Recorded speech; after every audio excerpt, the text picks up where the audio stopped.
خان بابا عمران خان وای چې د انګریز غلامانه ذهنیت به بدلول غواړي، د دې په حق تاسو څه وایي؟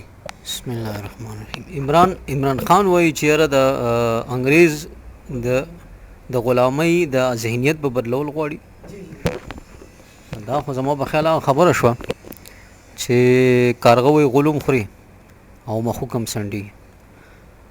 څنګه چې د دلته کې زمونږ توقع داسې دوه چې یاره دی به چې دی نو دغه نه لکه د انګریز د فکري غلامۍ په دغه کې نروزي دا ملک به راوباسي یا دا زمونږ دا صوبه به راوباسي چې په اوله پیره کله دی دغه کې د حکومت راتلو نو زمونږ هم دغه ذهن و.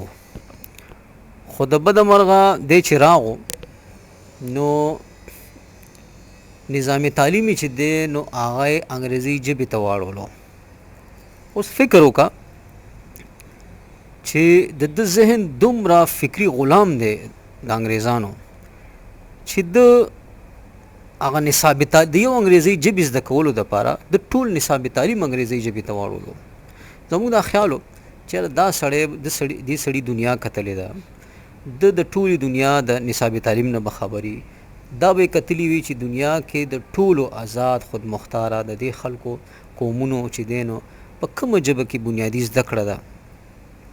خو چې دی راغو نو دی د نورو نه زیات دغه خطو فکري غلام خطو د داوی چې یاره یو شان نصاب تعلیم به مونږ جوړو، یو شان نصاب تعلیم دې دپاره خو مونږ سپورټ هم په دې وجه کو اول دغه کې دلته کې چې کوم پښتونخوا کې د حکومتو چې د به دا خبره کوله چې یاره یو شان نصاب تعلیم زمونږ دا خیالو زمونږ دا یقین دی چې یو شان نصاب تعلیم سره فکرونه یو کېږي، با بیل خلق یو کېږي، ډېر څه ممکن دي.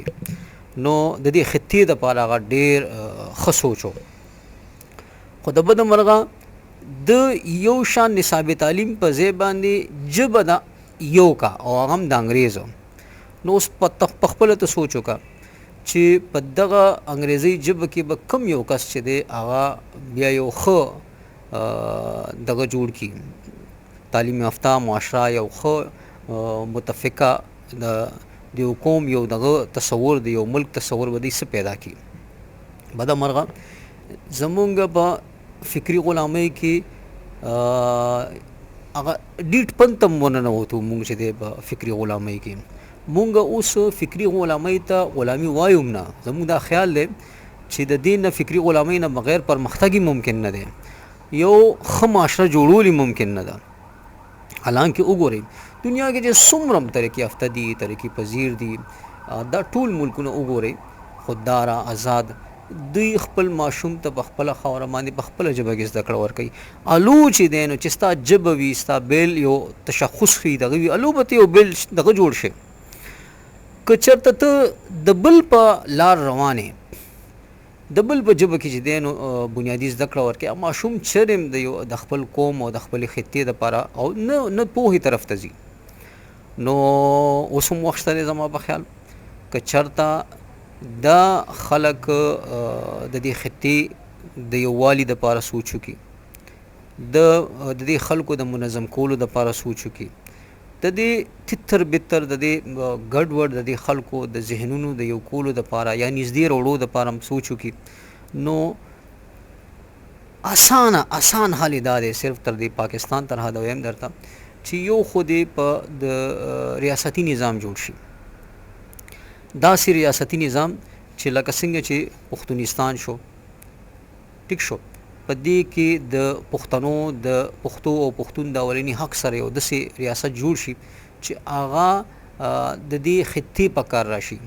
همدغه شانتې د بلوچو په خاوره باندې، همدغه شانتې د سندیانو په خاوره باندې، همدغه شانتې نورو دغه او بیا مرکز چې دی هغه د مساوي دغه سره چې دی نو یو داسې نظام راوړي چې په هغې کې چې دی د ټولو صوبو یو شان دغه وي نمایندګي وي په مرکز کې، نو یا د ټولو قومونو یو شان د ټولو ریاستونو چې دی نو یو شان دغه وي نمایندګي وي. نو یقین وکړئ او ژبه چې دی نو دی د مرکز یو دغه وساتي، اردو دی بالکل د مرکز ژبه وساتي او داسې طریقې سره دا نورې ژبې څنګه چې دی په آیین کې دا لیکلي دي په زما به خیال چې یو ویم کې چې دی 1901 کې بالکل آیین چې کله جوړېدو نو دی پکې دا لیکلي وو چې یاره په 15 کاله کې به مونږ د دې ملک د دفترو نه د پارلمان نه او دغه نه د انګریزي به وباسو.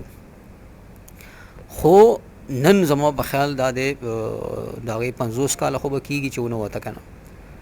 نو بدمرغه زمونږ فکري غلامي نه ختمېږي او هغه په غټه سطح ده. د پارلمان د سینټ په سطح وګوره، سینټ په سطح وګوره، د عدالت په سطح وګوره، د کوم چې پارلیمنت په سطح وګوره، کوم چې زمونږ د ادارو مشران دي. ځکه چېرته د ایرفورس د مشر خبرې اورم، که زه چېرته نور چا خبرې اورم د دغه مشرانو د دې ټولو، نو هغه په انګریزي کې لګیا وي. مونږ پته نه لګي د بل د خوشحالولو یا د بل دغه کولو چې دی نو فکر وړی دی. مونږ د خپل قوم د منظم کولو، د خپل قوم د پوهولو، د دې د بیل وجود د بقا یا جوړولو سوچ مو نه دی کړی. نو ښه به دا وي چې اوس هم زما په خیال وخت شته دی پاکستان دی یو ریاستي نظام ته یوسي، یو داسې ریاستي نظام ته چې د هر قوم په خپله خاوره باندې اولنی حق د ژبې اولنی حق وي او په دغه کې مرکز کې چې دی نو یو متوازی دغه وي، نمایندګي وي د ټولو، یو شان تقریبا یو شان نمایندګي وي. نو زما په خیال چې پاکستان به یو مضبوط دغه جوړ شي. دی نه بغیر چې دی دا ممکن نه ده. دی چې په کومه لار باندې روان دي چې یاره تعلیمي نظام به د بل په ژبه کې وي، پارلمان به د بل په ژبه کې وي، دغه به دا خو د بل قوم یو قانوني شوه او قانوني خو څه پورې هم ده. دا صرف زمونږ چې دی دا خیال دی چې یاره مونږ د انګریز نه آزاد شوي یو، مونږ د انګریز نه آزاد شوي نه یو. اوس نیغ په نیغ انګریز په مونږ حکومت نه کوي، د بل په لاس را باندې کوي. نو دا ملک نه دی، دا د انګریز کیله ده. په خاصه توګه د پنجاب چې دی نو دا د انګریز کیله ده. تر څو پورې چې د دې کلي خدمت روان دی، د دې کلي دغه باندې هغه اجریت روان دی، نو تر هغې د پاکستان نه دی. دا هسې هغه یو دوکه ده د اسلام په نوم او د نورو څیزونو په نوم باندې یو دوکه ده. ښه به دا وي چې دا ملک جوړوي نو پاکستان که دی پاکستان جوړوي نو ریاستي نظام یو داسې ریاستي نظام چې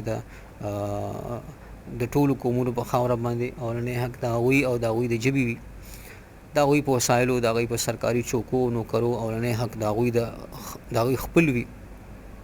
په مرکز کې چې دی نو مساوي دغه وي، خلک ناست وي د ټولو د ریاستونو. نو زما یقین دی چې دا به ملک شي او دا به یو مضبوط ملک شي. خو که نه دی صرف په دې خبره کوي همدغه شانتې لګیا وي چې یاره مونږ به د انګریز د کوي څه او وایي څه، نو داسې ځان ته هم دوکه ورکول دي، عوامو ته هم دوکه ورکول دي. پکار دی چې اوس عوام په دې خبرو پوه شي چې دنیا وګوري، انټرنیټ دنیا بالکل اوس ته وګورئ چې د کوم ملکونه آزاد دي، خوددار دي، خودمختار دي، ترقي یافته دي یا ترقي پذیر دي. وګورئ دا هلکان دا ځوانان دي، وګورئ چې یاره د هغه ملک بنیادي زده کړه په کومه ژبه کې ده، بنیادي زده کړه یې څنګه ده. نو که مونږ دغه څیزونه د هغوی راواخلو نو دا به ډېره ښه وي. که مونږ ساینس او ټکنالوژي خپل ماشوم ته د هغه په ژبه کې ورکو نو د هغه نه مونږ فایده اخیستی شو. که چېرته پردۍ ژبه، پردۍ جامه او دا څیزونه مونږ استعمالو نو دا خو مونږ لګیا یو په خپل کور کې د بل دپاره خلک تیارو او د بل نوکران او د بل ذهن د بل دپاره ذهني سازي کوو، خپل دښمنان پیدا کوو.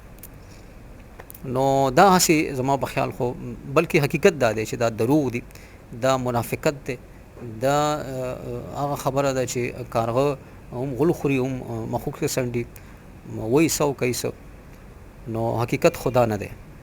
په کار ده چې دی پاکستان چې دی هغه ریاستي نظام ته راوړي او لکه څنګه چې موږ وایو چې یاره پښتنه خاوره باندې د پښتونستان ریاست قایم کړي او داسې ریاست چې په دې باندې اولنی حق د پښتون وي، اولنی د په وسایلو سرکاري چوکو نوکرو اولنی حق د پښتون وي. همدغه حال د بلوچو په خاوره شي، همدغه حال د سیندیانو په خاوره شي، همدغه حال د نورو دغه په خاوره شي، نو دا به یو ملک شي. بیا اوس خو دا د انګریز یو کالوني ده په خاصه توګه پنجاب چې د هر څه د هغې دپاره روان دي. پاکستان زما په خیال خو پاکستان لا جوړ نه دی، دا د انګریز یو کالوني د پنجاب د انګریز یو کله ده او دا علاقې بس هغې په دغه کله باندې قبضه ساتلي دي ځان سره او چې په کله پې آباده ساتي. نور د انګریز د غلامۍ نه خلاصېدل همدغه یو طریقه ده چې کوم پاکستان ریاستي نظام ته یوسي او په مرکز کې چې دی مساوي نمایندګي ورکړي ټولو قومونو ته، ټولو ریاستونو ته. الله دې داسې وکړي. خوشحاله اوسئ.